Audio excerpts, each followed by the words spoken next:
Hello everyone. இன்னைக்கு நம்ம ராமாயணத்தில வர ராவணன் பத்தி நம்ம பார்க்க போறோம். ஸோ ராவணன் பார்த்தோம்னா, அவர் வந்து பொதுவாவே எல்லாரோட கண்ணோட்டத்த பார்த்தோம்னா, அவர் வந்து ஒரு கெட்டவரு. அதாவது சீதாவ வந்து ராமர்கிட்டருந்து பிரிச்சு தூக்கிட்டு போயிருக்காரு. ஸோ அதனால பார்த்தோம்னா, ராமர் வந்து ஒரு அதர்மத்த ஃபாலோ பண்றோம்ன்னு சொல்லி நம்ம ராமாயணத்தில படிச்சிருக்கோம். அப்புறம் நெறைய சீரியல்லும் பார்த்தீங்கன்னா, ராமாயணம் சீரியல்ல இந்த மாரி தான் அவங்க வந்து ராவணன போர்ட்ரேட் பண்ணியிருப்பாங்க. பட் அப்படிப்பட்ட ராவணனுக்கே பார்த்தீங்கன்னா, சில நல்ல அவர்கிட்ட இருக்கிற சில நல்ல விஷயங்கள பத்தி நம்ம இந்த வீடியோல நம்ம பார்க்கலாம். ஃபர்ஸ்ட் வந்து நம்ம ராவணன் கிட்ட இருக்கிற கெட்ட குணங்கள பத்தி நம்ம பார்க்கலாம். ஸோ அவர் வந்து பார்த்தீங்கன்னா, பெண்கள் மீது வந்து ரொம்ப மோகம் கொட்டதா சொல்றாங்க. ஸோ அவர் பார்த்தோம்னா, சீதா மேலேயே பார்த்தீங்கன்னா, அவர் பார்த்த உடனேயே அவங்க அழகுல மயக்கி அவங்கள வந்து தூக்கிட்டு போயிருக்காங்க. ஆனா, சீதா வந்து அவங்க தூக்கிட்டு போம்போது பார்த்தீங்கன்னா, அவங்க வந்து அந்த சீதா வந்து அவங்க தொடவே இல்லையாமா. ஸோ தொடாமயே வலுக்கட்டாயமா இங்கருந்து லங்காக்கு வந்து அவங்க கூட்டிட்டு போயிருக்காங்க. அது என்ன ரீசன் பார்த்தீங்கன்னா, குபேரனோட பையன் பார்த்தீங்கன்னா, நலகுவாரா. அவரு வந்து பார்த்தோம்னா, ராவணனுக்கு வந்து ஒரு சாபம் விட்டுருக்காங்க. இந்த மாரி நீ எந்த பொண்ண வந்து அவங்க விருப்பம் இல்லாம நீ தொட்டேன்னா, அவங்க வந்து நீ உன்னோட தல வந்து வெடிச்சு சிதறிரும்ன்னு சொல்லி அவங்க வந்து சாபம் விட்டதுனால, இவரு வந்து தொடாம கூட்டிட்டு போயிருக்கிறதா சொல்லி புராணத்தில வந்து சொல்றாங்க. செகண்ட் பாயிண்ட் பார்த்தோம்னா, ராவணனுக்கு வந்து ஒரு தம்பி இருக்காங்க. அவங்க பேரு தான் விபீஷ்ணன். ஸோ விபீஷ்ணன் பார்த்தோம்னா, ராவணனுக்கு வந்து ஒரு அட்வைஸ் பண்ணியிருக்காங்க. இந்த மாரி சீதாவ வந்து ராமர்கிட்டயே கொண்டு போய் விட்டுருங்க. இன்னொருத்தர் மனைவி வந்து அபகரிக்கிறது ரொம்பவே தவறான செயல்னு சொல்லி அவர் வந்து அட்வைஸ் பண்ணியிருக்காரு. பட் ராவணன் வந்து அந்த விஷயத்த கேட்காம விபீஷணன் வந்து தன்னோட அரண்மனையிலேருந்தே அவர வந்து வெளியேத்திட்டாரு. ஸோ தேர்ட் பாயிண்ட் பார்த்தோம்னா, ராவணனுக்கு வந்து பொதுவாவே அந்த பெண்கள் மீது அவர் வந்து ரொம்பவே ஒரு அ பெண்கள்னாலே அவருக்கு வந்து ரொம்ப ஒரு ஒரு வீக்னஸான பாயிண்ட். அதாவது இதுக்கு முன்னாடி சீதாக்கு முன்னாடியே பார்த்தீங்கன்னா, ரம்பைன்னு ஒரு பெண்ண வந்து பார்த்தீங்கன்னா, அவர் வந்து அ அ தன் வசம் படுத்திக்கிறதுக்காக ஒரு முயற்சி பண்ணியிருக்காரு. பட் பார்த்தோம்னா, அந்த அ குபேரனோட பையன் பார்த்தீங்கன்னா, நலகுவாரா. ஸோ, அந்த நலகுவாரா தான் நம்ம முன்னாடி பாயிண்ட்ல சொல்ற மாரி பார்த்தீங்கன்னா, அவர் வந்து ராவணனுக்கு வந்து இந்த மாரி நீ இனிமேல் எந்த பொண்ண தொட்டா அவங்க விருப்பம் இல்லாம தொட்டீன்னா, உன்னோட தல வந்து வெடிச்சு சிதறிரும்னு சொல்லி நலகுவாரா வந்து அவங்களுக்கு சாபம் விட்டுருக்காரு. ஸோ, 4த் பாயிண்ட் பார்த்தோம்னா, ரொம்பவே சர்ப்ரைசிங்கா இருக்கும். அது என்னன்னா, ராவணன் வந்து பொதுவாவே சிவன் பக்தர்.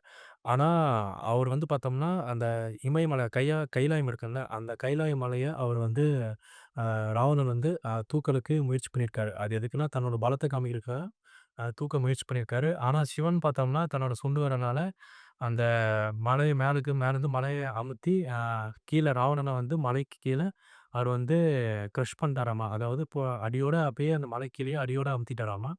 ஸோ, ராவணன் வந்து பார்த்தீங்கன்னா, 1000 தடவ சிவ ஸ்தோத்திரம் அத சொல்லி தான், அதுக்கப்புறம் தான் அந்த மலையிலருந்து சிவன் வந்து ராவணன விடுவிச்சாராமா. அந்த 1000 சிவ ஸ்தோத்திரம் தான் பார்த்தோம்னா, இப்ப வந்து சிவ தாண்டவ ஸ்தோத்திரம்னு சொல்றோம். ஸோ, 5த் பாயிண்ட் பார்த்தோம்னா, ராவணனுக்கு வந்து ஒரு ஒய்ஃப் இருக்காங்க, மண்டோதரி. ஸோ, மண்டோதரி அப்படி தனக்கு ஒய்ஃப் இருந்துமே இன்னொருத்தரோட ஒய்ஃப் மேல ஆசைப்பட்டதுனாலேயே பார்த்தீங்கன்னா, அவர் வந்து ரொம்பவே ஒரு ஒரு அதர்மத்த ஃபாலோ பண்றதா சொல்லி புராணத்துல வந்து சொல்றாங்க. அப்புறம் பார்த்தீங்கன்னா, மண்டோதரி வந்து இந்த மாரி சொல்லியிருக்காங்க, இந்த மாரி பண்ணக்கூடாது. அப்புறம் விபீஷன், மண்டோதரி அவங்க மினிஸ்டர்ஸ் அங்க இருக்க அமைச்சர்கள்லாம் பார்த்தீங்கன்னா, இந்த மாரி பண்றது ரொம்ப தப்புன்னு சொல்லி அட்வைஸ் பண்ணியிருக்காங்க. பட் அது எதுவுமே அவர் வந்து ராவணன் காதுல விழவே இல்ல. இதுவரைக்கும் நம்ம பார்த்த விஷயங்கள் எல்லாமே பார்த்தோம்னா, எல்லாமே ஒரு ராவணன் கிட்ட இருக்கிற அதர்மத்த ஃபாலோ பண்ற ஒரு விஷயமா இருக்கு. தன்னோட செல்ஃப் கண்ட்ரோல் இல்லாத விஷயம், அப்புறம் ஈகோ, அப்புறம் இந்த மாரி மத்தவங்க மேல ஆசைப்படுறது, பெண்கள் மீது ஆசைப்படுறது, இதெல்லாம் பார்த்தீங்கன்னா, ராவணனுக்கு வந்து ஒரு பெரிய ஒரு கெடுதலா இருக்கு. என்னதான் ராவணனுக்கு வந்து எவ்வளோ கெட்ட விஷயங்கள் இருந்தாலும், அவரோட நல்ல விஷயங்கள் பத்தி நம்ம பார்க்கலாம். ஸோ, ஃபர்ஸ்ட் பார்த்தோம்னா, ராவணன் வந்து ஒரு தீவிர சிவன் பக்தர். ஸோ, அவர் பார்த்தோம்னா, அவர் வந்து மெடிடேஷன் அவரு சிவனுக்காக அவரு தியானம் பண்ணுவாரு. ஸோ, தியானம் பண்ணும்போது பார்த்தீங்கன்னா, அவருக்காக சிவனுக்காக என்ன என்ன வேணாலும் பண்ணுவேன்னு சொல்லி அவர் வந்து தன்ன தானே ப்ரூவ் பண்ணிக்கிறதுக்காக அவர் வந்து 10 தலையும் வெட்டிக்கிறதா சொன்னாங்க.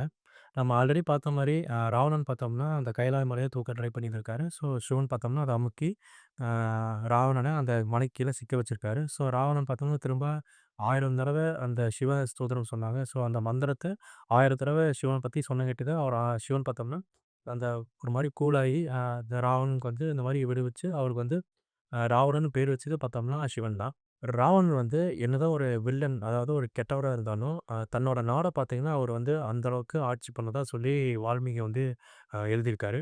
அதாவது எப்படின்னா, அந்த அந்த ராவணன் அந்த ஸ்ரீலங்கால இருக்கிற அவர் ஆட்சி பண்ண டைம்ல பார்த்தோம்னா, ரோடு ஃபுல்லா பார்த்தீங்கன்னா கோல்டு வந்திருக்கும். வீடுலாம் பார்த்தீங்கன்னா, ஒரே ஒரே தங்கமா இருந்திருக்கு அப்படின்னு சொல்லி வால்மீகி வந்து எழுதியிருக்காரு. அந்த டைம்ல பார்த்தோம்னா, ஒரு திருட்டுத்தனமே இல்ல. அதனாலேயே பார்த்தோம்னா, யாருமே அந்த டைம்ல ஒரு வீடு வந்து பூட்டவே மாட்டாங்களாமா. ஸோ, அப்புறம் ராவணன் பார்த்தோம்னா, அவர் வந்து ஒரு மெடிசின்ஸ் அப்புறம் ஹெர்பல்ஸ் அதெல்லாம் பார்த்தீங்கன்னா, ரொம்பவே ஒரு அ அந்த அந்த கலை அந்த அந்த விஷயத்தில பார்த்தீங்கன்னா, ரொம்பவே ஒரு கை தேர்ந்தவராமா. அதாவது ஆயுர்வேதா, அப்புறம் மெடிசின்ஸ், அப்புறம் ஹெர்பலிசம் இதெல்லாம் பார்த்தீங்கன்னா, அவர் வந்து ராவணன் வந்து ரொம்பவே கை தேர்ந்தவரு. ஸோ, அங்க ஸ்ரீலங்கா பார்த்தீங்கன்னா, மூலிகை காடே இருக்குன்னு சொல்லி வால்மீகி வந்து எழுதியிருக்காரு. தேர்ட் பாயிண்ட் பார்த்தோம்னா, ராவணன் வந்து ஒரு பவர்ஃபுல்லான வாரியர்ன்னு சொல்றாங்க. அதாவது எந்த அளவுக்குன்னா, அ தேவர்களே பார்த்தோம்னா, அவர் வந்து வீழ்த்தி தன் வசப்படுத்தியிருக்கிறதா சொல்லி புராணத்தில சொல்றாங்க. ஸோ, அவரு தேவர்கள் மட்டும் இல்ல, யமனையே பார்த்தோம்னா, அவர் வந்து தன் இம்ப்ரிசன் பண்ணி, அதாவது அவர் வந்து ஒரு கைதிய கூட்டிட்டு வந்து வச்சிருந்ததா சொல்லி புராணத்தில வந்து சொல்றாங்க. ஸோ, அதாவது சாவையே பார்த்து அவரு பயப்படாம சாவுக்கே பார்த்தீங்கன்னா, ஒரு பயத்த காமிச்ச மாரி சொல்லி, அந்த புராணத்தில வந்து இந்த மாரி அதாவது யமனே அவர இம்ப்ரிசன் பண்ணங்காட்டி, அப்படி ஒரு ஸ்டேட்மெண்ட் வந்து புராணத்தில வந்து சொல்றாங்க. 4த் பாயிண்ட் பார்த்தோம்னா, ராவணன் வந்து ஒரு வீணை வாசிக்கிறதுல வந்து ஒரு பெரிய கைத்தேர்ந்தவர்ன்னு சொல்றாங்க. ஸோ, அதாவது அவரு தன்னோட நர்வ்ஸ் பார்த்தீங்கன்னா, நர்வ்ஸ் எடுத்து அந்த வீணைக்கு அந்த ஸ்ட்ரிங்கா யூஸ் பண்ணி, அவர் வந்து அவரு தன்னோட வீணைய வந்து அவரே இன்வென்ட் பண்ணியிருக்கிறதா சொல்லி, அவர் வந்து ஒரு பெரிய மியூசிஷியனா சொல்றாங்க. ஸோ, அவரு இப்ப பல ஏன்ஷியன்ட் நம்ம சவுத் இந்தியால பார்த்தோம்னா, பல ஏன்ஷியன்ட்டான கோயில்ல ராவணனுக்கு வந்து அவர் வந்து ஒரு மியூசிக் அந்த ஒரு போர் வீரரா இல்லாம, அவர் வந்து ஒரு வீணை வாசிக்கிற மாரி சிலையெல்லாம் வச்சிருக்கிறதா சொல்லி நம்ம ஓலைச்சுவடிகள்ல இருக்கு. 5த் பாயிண்ட் பார்த்தோம்னா, ராவணனுக்கு வந்து பொதுவாவே தன்னோட ஃபேமிலி மேல ரொம்ப ஒரு பெரிய அஃபெக்ஷன் இருக்கு. அதாவது சீதாவ வந்து அவரு வந்து தூக்கிட்டு போனதுக்கப்புறம் பார்த்தோம்னா, அ அவரோட தம்பி விபீஷணன் பார்த்தீங்கன்னா, அவர் வந்து எதிர்த்திருக்காரு. அதாவது இந்த மாரி பண்ணுகிறோம்னு சொல்லி அட்வைஸ் பண்ணியிருக்காரு. ராவணன் பார்த்தோம்னா, திருப்பி அவர விபீஷணனோட தம்பிய வந்து நாட்ட விட்டே வெளிய அனுப்பிச்சிருக்காங்க. பட் இருந்தாலும் பார்த்தோம்னா, அவரோட கருத்து வந்து வேறானதுனால தான் பார்த்தோம்னா, அவர் வந்து தம்பியோட சண்டை போட்டிருப்பாரு. மத்தபடி பார்த்தோம்னா, தம்பியோடயும் ஒரு பொதுவாவே பார்த்தோம்னா, அவருக்கு வந்து தன்னோட ஃபேமிலி மேல ஒரு பெரிய அஃபெக்ஷன் இருந்திருக்கு. அவரோட பையன் பார்த்தீங்கன்னா இந்திரஜித். ஸோ, இந்திரஜித்தையும் பார்த்தீங்கன்னா, அவருக்கு வந்து ரொம்பவே ஒரு பெரிய அஃபெக்ஷன் இருக்கு. ஏன்னா, இந்திரஜித் பார்த்தீங்கன்னா, அந்த போர் நடக்கிற இடத்துல பார்த்தீங்கன்னா, அந்த பேட்டில் வார்ல பார்த்தோம்னா, எங்க வேணாலும் மறைஞ்சு போறதுக்கான சக்தி வந்து அவரோட பையனுக்கு இந்திரஜித் வந்து இருந்திருக்கு. ஸோ, இந்திரஜித் பார்த்தீங்கன்னா, தேவனையே தேவர்கள் அதாவது இந்திர தேவனையே வீழ்த்துறதா சொல்லி புராணத்தில வந்து சொல்றாங்க. ஸோ, இதுதான் 5 மேஜர் பாயிண்ட்ஸ் பார்த்தீங்கன்னா, ராவணனுக்கு உண்டான ஒரு நல்ல விஷயங்கள். ஸோ, பொதுவாவே பார்த்தோம்னா, ராவணனுக்கு வந்து ஒரு நல்ல ஃபோக்கஸ் இருக்கு. நல்ல ஒரு ஆன்மீகத்தில பார்த்தீங்கன்னா, ரொம்ப ஒரு சிவன் பக்தன்னு சொல்லி அப்புறம் நெறையா அப்புறம் பார்த்தீங்கன்னா, ஸ்பிரிச்சுவலா பார்த்தீங்கன்னா, ரொம்பவே நெறையா ஃபாலோ பண்ற ஒரு மன்னன்.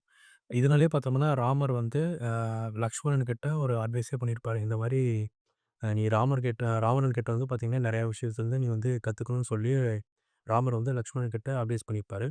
என்னதான் இந்த அளவுக்கு அவர்கிட்ட நல்ல விஷயங்கள் இருந்தாலும், ராவணன் பார்த்தோம்னா, அவரோட ஈகோனாலயும், அப்புறம் அவரோட அதாவது பெண்கள் மீது கொண்ட மோகனாலயும் பார்த்தோம்னா, அவர் வந்து அழிஞ்சுட்டாரு.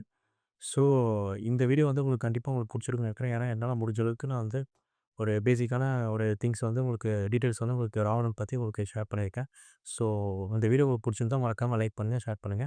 ஸோ, மறக்காம இதே மாரி உங்களுக்கு கன்டென்ட் வந்து ரெகுலரா உங்களுக்கு நான் போஸ்ட் பண்றேன். ஸோ, உங்களுக்கு அந்த கன்டென்ட் எல்லாம் நீங்க உங்களுக்கு பார்க்கறதுக்கு ஆர்வம் இருந்தா, ஸோ மறக்காம சப்ஸ்கிரைப் பண்ணிருங்க. Thank you.